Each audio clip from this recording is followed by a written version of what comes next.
Assalamualaikum warahmatullahi wabarakatuh. Hai teman-teman, ketemu lagi dengan saya Umi Kalsum. Nah, pada pertemuan kali ini kita akan membahas materi tentang strategi intervensi dalam peningkatan produktivitas. Nah, pada materi kali ini kita akan membahas 4 topik yang meliputi rancang bangun pekerjaan, tim kerja yang mandiri, gugus kendali mutu, dan mutu hidup kekaryaan. Nah, kita lihat dulu pada topik yang pertama, yaitu rancang bangun pekerjaan. Nah, apa sih rancang bangun pekerjaan?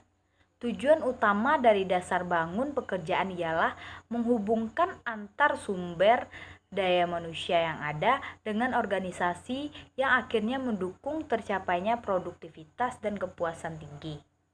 Dalam menyusun rancang bangun pekerjaan yang baik, ada 3 hal yang perlu diperhatikan. Yang pertama, rancang bangun harus mencerminkan tuntunan organisasional dan perilaku pekerjaan yang dirancang. Yang kedua, membuka ruang bagi para pelakunya untuk menjalankan pekerjaan sesuai tolak ukur kepuasan masing-masing. Yang ketiga, tingkat produktivitas dan kepuasan yang diterima pelaku dapat diukur dengan tercapainya produktivitas dan kepuasan dalam skala organisasional. Unsur-unsur rancang bangun pekerjaan terdiri dari yang pertama, unsur organisasional, yang mana dalam membuat rancang bangun pekerjaan yang dipentingkan ialah bagaimana membuat suatu kerja organisasional menjadi efisien. Yang kedua, tuntunan lingkungan, yang mana pada poin ini lebih hendak menjembatani situasi yang beda di luar unsur organisasional tapi mempunyai pengaruh penting dalam terlaksananya suatu pekerjaan. Yang ketiga, keperilakuan. Nah, keperilakuan ini berkaitan dengan mempertimbangkan masing-masing individu yang terlibat dalam suatu pekerjaan atau organisasi. Tolak ukurnya ialah untuk membantu mutu kehidupan berkarya dari pekerjaan. Nah, pada topik yang kedua kita akan membahas tentang tim kerja yang mandiri, yang mana tim kerja yang mandiri ini adalah suatu kelompok yang diberi otonomi oleh manajemen tingkat atas untuk mengambil keputusan tentang cara yang hendak mereka tempuh penyelesaiannya. Adapun manfaat tim kerja yang mandiri yaitu meningkatkan produktivitas tim kerja, lebih fleksibel dalam operasional kerja, meningkatkan rasa tanggung jawab, dan meningkatkan komitmen karyawan terhadap keputusan yang diambil. Nah, setelah itu masuk pada topik yang ketiga mengenai gugus kendali mutu. Gugus kendali mutu adalah sekelompok karyawan yang secara sukarela bertemu secara berkala, misalnya sekali seminggu atau sekali sebulan, untuk mendiskusikan, menganalisis, dan menyarankan pemecahan terhadap masalah-masalah yang dihadapi bersama. Pada mulanya menyangkut di bidang produksi. Dalam suatu gugus kendali mutu, biasanya terdapat 3 unsur di dalamnya. Antara lain, pimpinan kelompok yang dapat dijabat oleh seorang penyelia formal atau seorang pimpinan formal yang disepakati bersama bertindak selaku moderator dan mengarahkan kegiatan gugus. Yang kedua, para anggota, seorang pemimpin kelompok dan seorang yang berperan sebagai fasilitator.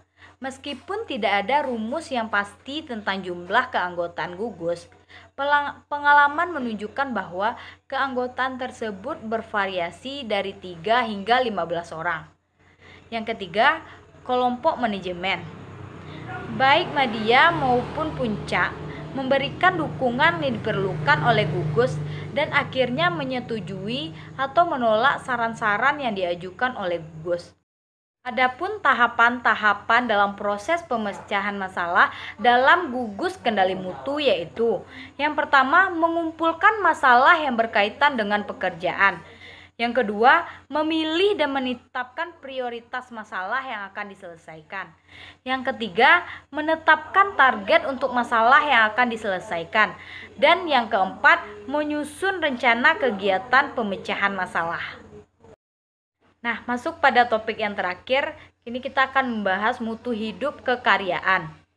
Nah, mutu hidup kekaryaan atau quality of work life merupakan sebagai persepsi karyawan terhadap lingkungan organisasi tempat mereka bekerja, di mana organisasi berupaya untuk memberikan kesesuaian antara karyawan, teknologi, pekerjaan, dan lingkungan dengan cara mengembangkan lingkungan kerja yang nyaman serta kondusif, sehingga terciptanya keseimbangan antara kehidupan dan pekerjaan mereka.